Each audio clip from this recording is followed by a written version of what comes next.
Hello बच्चों, नमस्कार। एक बार फिर स्वागत है आपका आपके अपने YouTube चैनल फिजिक्स की आत्मा पर।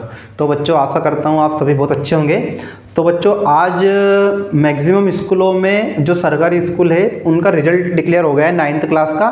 तो जो बच्चे 9th क्लास में अच्छे नंबरों से पास हुए हैं और जिनके थोड़े बहुत कम भी आए हैं तो चिंता करने की ज़रूरत नहीं है, क्योंकि 9th से आप 10th में आप प्रमोट हो चुके हो। तो बच्चों, 10th में हमें वो गलतियां नहीं करनी जो हमने 9th में गलती की है ना। तो अपने को लक्ष्य लेकर चलना है कि अपने 95+ % बने, है ना। 95 से ज़्यादा परसेंटेज आपके बनने चाहिए। तो हमारा लक्ष्य है कि हम बहुत अच्छे अच्छे नंबरों से आपको पास करवाएं और आपको भी हमारे साथ में मेहनत करनी है जो हम आपके साथ में मेहनत कर रहे हैं। तो बच्चों, 10वीं का मैंने पहला वाला जो वीडियो डाला था रियल नंबर के बारे में, मैंने आपको बताया था। यदि आपने वो वीडियो नहीं देखा हो पहला वाला वीडियो, तो वो देख लीजिए। वास्तविक संख्याओं के बारे में या रियल नंबर के बारे में मैंने आपको बताया था। तो आज हम प्रश्नावली करने वाले हैं, 1.1 के क्वेश्चन करने वाले हैं। जो वास्तविक संख्या पहला चैप्टर है आपका 10वीं के अंतर्गत, उसको हम पढ़ेंगे। तो जिन बच्चों का भी 9th में रिजल्ट आ चुके हैं, अच्छे नंबर से पास हुए या जिनका थोड़े बहुत कम भी परसेंटेज आए हैं, तो वो सभी आज से पढ़ाई चालू कर दे ईमानदारी से। क्योंकि आज से जिसने मेहनत करी है तो मैं गारंटी ले रहा हूं कि उसके 95+ % बनेंगे। उसको कोई नहीं रोक सकता है 10वीं के अंतर्गत। तो बच्चों, हमें अपना लक्ष्य डिसाइड करना है और लक्ष्य के लिए निरंतर आगे बढ़ना है, लक्ष्य के लिए मेहनत करनी है। तो बच्चों, आइए हम बिना देरी के आज फिर शुरुआत करते हैं। और हम आपको जो पहला क्वेश्चन आपको यहाँ पर दिया है, क्वेश्चन पहले समझने की कोशिश करते हैं। निम्नलिखित संख्याओं को अभाज्य गुणनफल के गुणनफल के रूप में व्यक्त कीजिए, है ना। जो गुणनखंड है उनको गुणनफल के गुणनखंड के रूप में अपने को व्यक्त करना है ना। यहाँ पे गुणनखंड आएगा, है ना। गुणनखंड के रूप में व्यक्त कीजिए। तो बच्चों, ये पहला ही क्वेश्चन है आपका, आपको बहुत अच्छे समझ में आएगा। ये आप मेरे साथ करते जाइए। तो इनको अभाज्य गुणनखंडों के रूप में अपने को व्यक्त करना है, इनको अभाज्य गुणनखंडों के रूप में तोड़ना है। तो बच्चों, यहाँ पर 140 जो लिखा है, इसका पहला अपन अभाज्य गुणनखंड निकालते हैं। 140 को सबसे पहले देखो, यहाँ पर आपको इकाई का अंक देखना है। इकाई का अंक कितना है? 0 है। तो यदि हम 2 का पायड़ा बोले, 2 एकम 2, 2 दूनी 4, 2 तिया 6, 2 चौका 8, 2 पंजे 10, तो 10 में इकाई का अंक 0 आता है। तो इस तरह से यदि 2, 4, 6, 8, 0 ऐसी कोई सी इकाई का अंक दिखता है तो आपको ये पता होना चाहिए कि उस संख्या में 2 से पूरा पूरा बच्चों भाग चला जाएगा, है ना। तो मैं इसमें सबसे पहले 2 से भाग देता हूँ। 2 का पहाड़ा बोलेंगे, ये कितना है? 14। तो 2 सत्ते 14। पहले अपन 2 का 1 में भाग देंगे, लेकिन एक छोटी संख्या 2 से तो उसमें भाग नहीं जाएगा, तो दोनों को मिला लेंगे और ये कितना हो जाएगा? 14। तो 2 से भाग दे देंगे बच्चों, 2 सत्ते 14, 7 बार चला गया। और जो 0 बची वो 0 भाग नहीं जाएगा, तो वो यहाँ पर लगा देना है ना। फिर वापस 2 से भाग देंगे, अब ये 7 है। तो 2 का पहाड़ा अपने को कहाँ तक बोलना है कि जब तक 7 से बड़ी संख्या ना जाए ना, मतलब उससे छोटी लेना अपने को, 7 से बड़ी जाना चाहिए। तो 2 को 2, 2 दूनी 4, 2 तिया 6 और 2 चुक 8। तो 4 बार में ज्यादा हो रहा है, 2 चुक 8 और 2 तिया 6। तो यहाँ पर आ जाएगा 3 बार भाग गया, है ना। और 6 तो 6 है और यहाँ पे 7 है, तो कितना बच गया बेटा? 1। तो हो गया कितने? 10। अब अपने को भाग देना है 10 में, 2 पंजे 10। तो अपन ने 70 में 2 का भाग दिया तो उसका आधा बच गया, मतलब कितना हो गया? 35 बच गया, है ना। तो बच्चों देखो, अब यहाँ पर इकाई का अंक देखो आप, यहाँ पर इकाई का अंक क्या आ गया? 5। तो 5 इकाई का अंक आ गया, मतलब अब इसमें इकाई से भाग जाएगा बच्चों, अब इसमें 5 से भाग जाएगा ना। 5 का पहाड़ा आपको आता है, 5 एकम 5, 5 दूनी 10, 5 तिया 15। तो यदि 0 और 5 आए, मतलब उस संख्या में 5 से भाग जाएगा। तो 5 से भाग देंगे इसमें अपन, 5 सत्ते 35। कितनी बार चल जाएगा बच्चों? 7 बार चला जाएगा। अब देखो अगला क्या है? 7। तो यहाँ पे 7 से भाग देंगे, 7 एकम 7। तो 140 के जो अभाज्य गुणनखंड निकले हैं वो निकला है 2 गुणा 2 गुणा 5 और गुणा 7, है ना। तो ये 140 को अपन इससे देखो, 2 कितनी बार आया? 2 आया 2 बार, तो उसको घात के रूप में लिख दो, है ना। 2 कितनी बार आया? यहाँ पर 2 बार आया, तो उसको 2 की घात 2 लिखा इंटू। 5 कितनी बार आया? 1 ही बार आया, तो मैंने 5 पे घात कितनी लिखी? 1 लिखी। इंटू यहाँ पर 7 कितनी बार आया? 1 बार, तो मैंने 7 की घात कितनी लिखी? 1 लिखी। तो इस तरह से ये इसका बच्चों उत्तर हो जाएगा। इसका जो राइट आंसर हो जाएगा 2 पे घात 2 इंटू 5 पे घात 1 इंटू 7 पे घात 1। ये इसका अभाज्य गुणनखंड बन गया। क्या बन गया बच्चों? ये अभाज्य गुणनखंड, है ना। ठीक है, अब हम अगले क्वेश्चन की ओर चलते हैं। नेक्स्ट क्वेश्चन अपने को जो दिया है बच्चों, ये आप इसको उतार ले, कॉपी में स्क्रीनशॉट ले लीजिए। आपको मेरे साथ साथ आपकी कॉपी पेन लेके बैठना है और और आपको भी हल करना है ना, तभी आप गणित को अच्छे से सीख पाओगे ना। क्योंकि गणित सीखने का सबसे आसान तरीका ये है कि आप जितनी हो सके उतनी प्रैक्टिस कीजिए खुद से।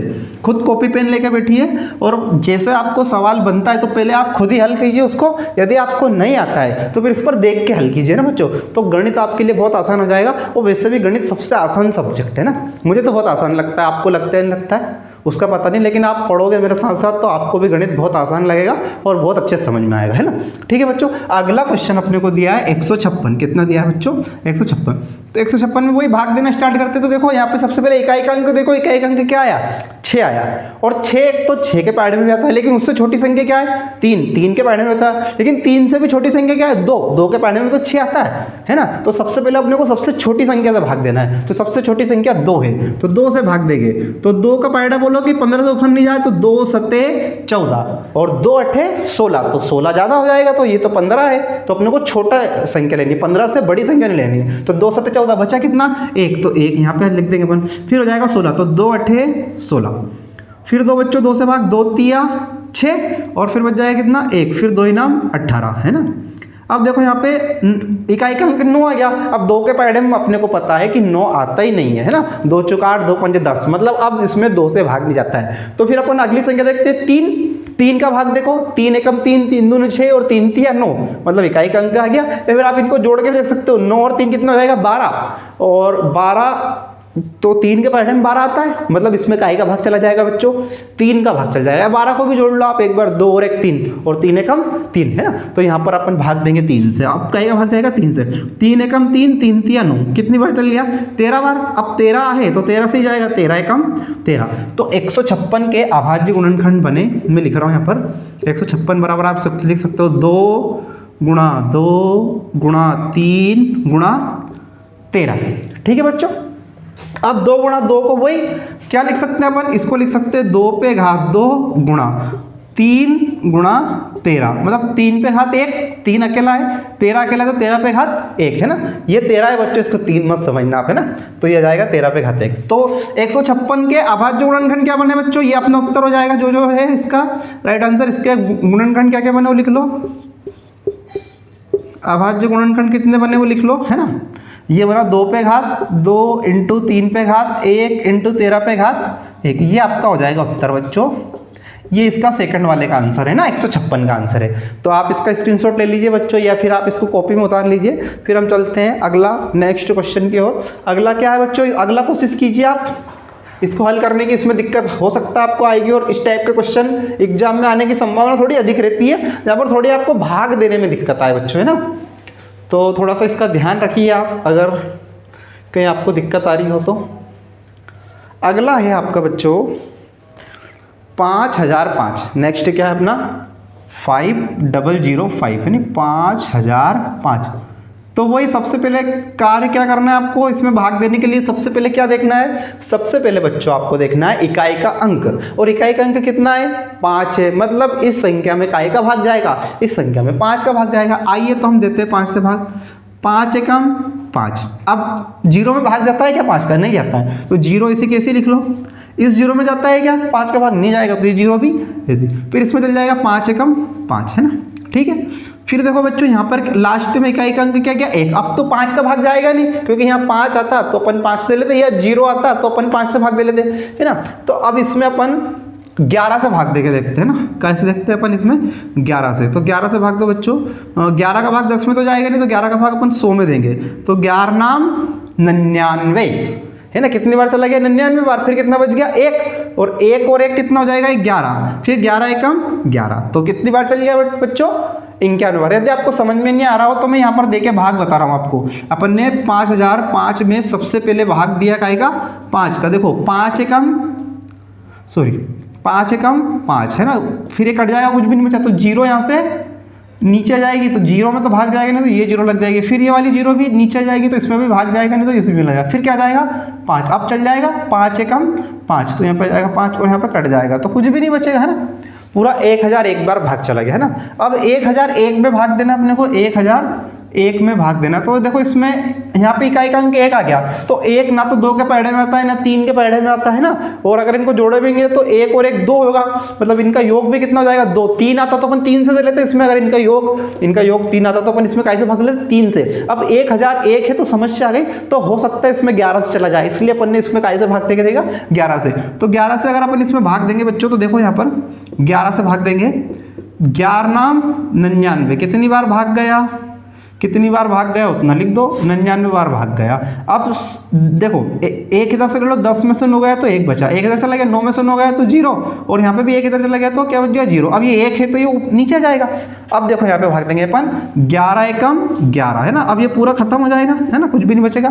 तो कितनी बार भाग गया बच्चों 91 बार। मैंने ये आपको भाग दे के दिखाया है, यदि आपको कोई समस्या आती है भाग देने में तो आप ऐसे रफ कार्य में दे भी सकते हो, वैसे आपको भाग देने में डायरेक्ट आना चाहिए ना। तो ठीक है, ये मैंने आपको सिखाया है। थोड़ा सा अपन आगे बढ़ते हैं बच्चों, नेक्स्ट प्रोसेस पे आते हैं अपन।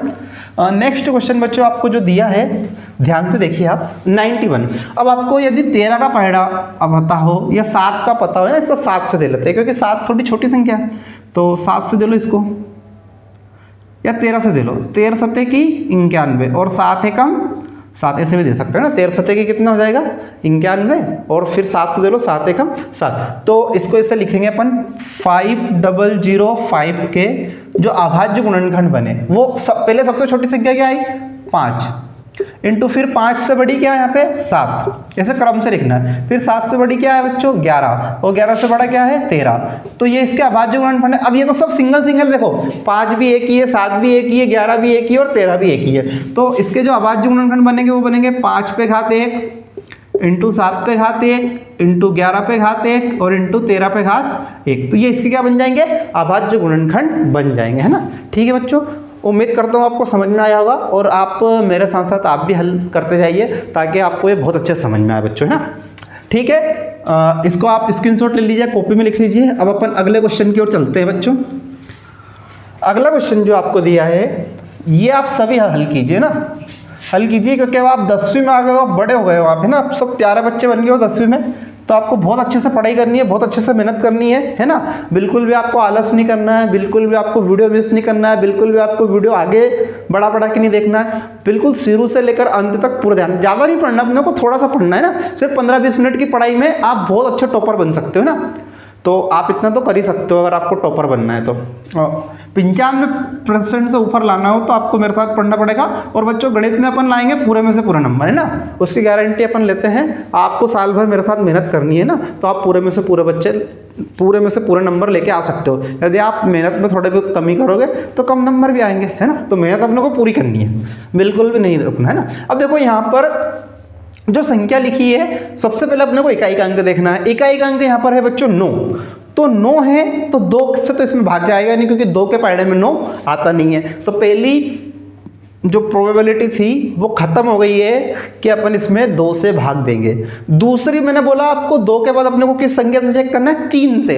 तो 3 देखो लास्ट में 9 आ गया और 3 के पहाड़े में 9 आता है, लेकिन फिर भी अपने को क्या करना है कि 3 से भाग देने के लिए एक नियम होता है, एक रूल होता है। तो मैं रूल आपको बता दूं कि जो भी संख्याएं लिखी उन सभी को जोड़ लो, जो भी संख्याएं लिखी उन सभी को जोड़ लो। यदि उनके योग में 3 से भाग चला जाएगा तो उस पूरी संख्या में 3 से भाग चला जाएगा। ठीक है बच्चों, अपन लिख लेते हैं, इनको जोड़ लो। देखो 7 और 4 को जोड़ो, 7 और 4 कितना हो जाएगा बच्चों 11, 7 4 कितना हो जाएगा 11, 11 में 2 जोड़ेंगे अपन तो 11 और 2 कितने हो जाएंगे बच्चों 13, है ना। 7 4 11, 11 और 2 कितना हो जाएगा 13, 13 में 9 जोड़ दो। तो 13 में यदि अपन 9 जोड़ेंगे तो 13 में 7 जोड़ेंगे तो 20, है ना।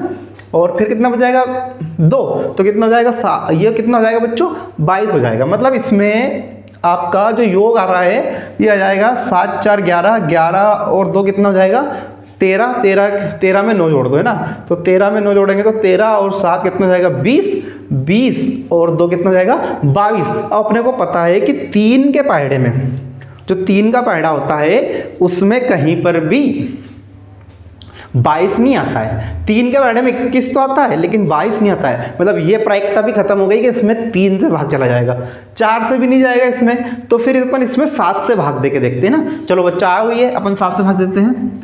7 एकम 7 एक बार चला जाएगा, फिर इसमें भाग नहीं जाएगा तो उसकी लग जाएगी 0 क्योंकि 4 में भाग जाएगा नहीं, तो हो जाएगा कितना 42। फिर हो जाएगा 7 छंग 42, लेकिन फिर इसमें 7 से भी नहीं जाएगा बच्चों, है ना। तो 7 से भी नहीं जाएगा तो फिर इसमें 8 और 9, यदि 3 से भाग नहीं गया तो 9 से भी नहीं जाएगा बच्चों। तो अब इसकी एक ही प्रायिकता बचती है कि इसमें अपन 11 से भाग देके देखेंगे। काई से भाग देके देखेंगे?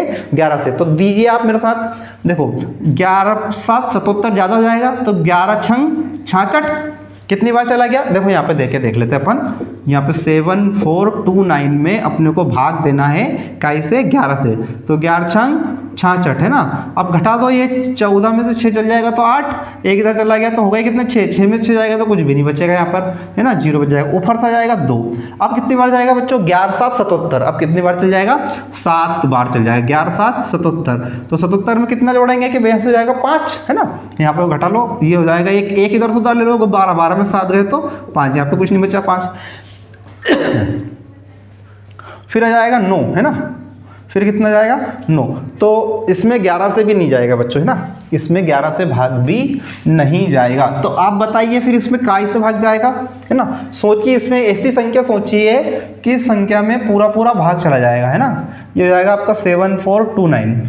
तो सबसे पहले बताइए आप, इसमें सबसे छोटी संख्या किससे भाग जा रहा है? हाँ तो बच्चों देखिए, आपने देखा होगा कि इसमें काय से भाग जा रहा है, आपको पता चला। इसमें आप एक काम कीजिए, मतलब थोड़ा सा डिफिकल्ट जा रहा है ये, इसमें 74 29 में आप एक काम कर दिए, अपन इसमें 17 से भाग देके देखते हैं। काय से? 17 से। तो 17 का भाग दो, 17 का पारा बोलो, 17 17 समझौते 17 कौन 17 चुक 68, कितनी बार चल जाएगा? 4 बार चल जाएगा। 17 चुक 68, तो बच जाएंगे कितने? देखो 14 में से 8 गए तो 6, एक इधर चला गया तो आप कुछ भी नहीं बचेगा, ऊपर से जाएगा 2, है ना। फिर वापस भाग दो, 17 34 17 51 17 चुक 17 51, है ना। 3 बार में कितना जाएगा? 17 तिया 51। घटा दो, 2 में से 1 जाएगा तो 1, और 6 में से 5 जाएगा तो 1, फिर आ जाएगा 19, है नहीं। 17 7 119, 17 7 कितना जाता है? 119। अब यहाँ पे कुछ भी नहीं बचेगा, मतलब कितनी बार भाग गया? 437 बार। 17 का भाग दिया, देखो अपन ने यहाँ पे एक बार और देके बताता हूँ मैं। भाग देंगे 17 चुक 68, है ना। तो 74 में से 68 जब अपन घटाएंगे तो 6 बचेंगे, तो हो जाएगा कितना? 62। फिर अपन देंगे 17 तिया 51, 51 में से घटाएंगे तो कितने बच जाएंगे? 11। फिर 17 7 119, इस तरह से आप दे सकते हो ना। फिर इसमें आप देखो 17 से गया तो अब 19 से दे के देख लेते हैं। 19 से, 19 दूने 38, है ना। 38 से 39 40 41 42 43, कितना बच जाएगा? 5। फिर 19 तिया 57, अब 23 से चला जाएगा, 23 से कम 23। तो बच्चों जो ये 7429 के अभाज्य गुणनखंड बने वो बने हैं 17 गुणा 19 गुणा 23। तो ये सभी एक एक बार आए तो इसको लिख सकते हैं अपन 17 की घात 1 इंटू 19 पे घात 1 इंटू 23 पे घात 1। ये इसका उत्तर हो जाएगा, ये इसके क्या बन जाएगा? अभाज्य गुणनखंड, है ना। तो बच्चों उम्मीद करता हूँ मैं आपको ये वीडियो समझ में आया होगा, सारे क्वेश्चन समझ में आए होंगे। अब आपको क्या करना है कि अभी से 10वीं की बुक ले लेना। आपके जो पुराने दोस्त तो हैं, जो पहले आपके सीनियर थे 10वीं में पढ़ते थे, अभी आप 9वीं से 10वीं में आए हो तो आपके पास बुक नहीं होगी, तो आप बुक ले लीजिए और सारे क्वेश्चन हल करने की कोशिश कीजिए। आज आपको प्रश्नावली 1.1 के जितने भी क्वेश्चन मैंने करवाए, इस टाइप के क्वेश्चन आप करने का प्रयास कीजिए। और जो भी क्वेश्चन आपको नहीं आए आप मेरे से कमेंट में पूछ सकते हो, या फिर अपने व्हाट्सअप जो नंबर है, व्हाट्सअप ग्रुप है, उसमें भी आप फोटो खींच कर डाल सकते हो, तो आपको पूरा सोल्यूशन मिल जाएगा, है ना। बाकी इसके नोट्स हम जल्द से जल्द आपको PDF बना के मैं प्रोवाइड करवा दूंगा, है ना। ओके बच्चों, जय हिंद जय भारत। तो मन लगाकर पढ़िए।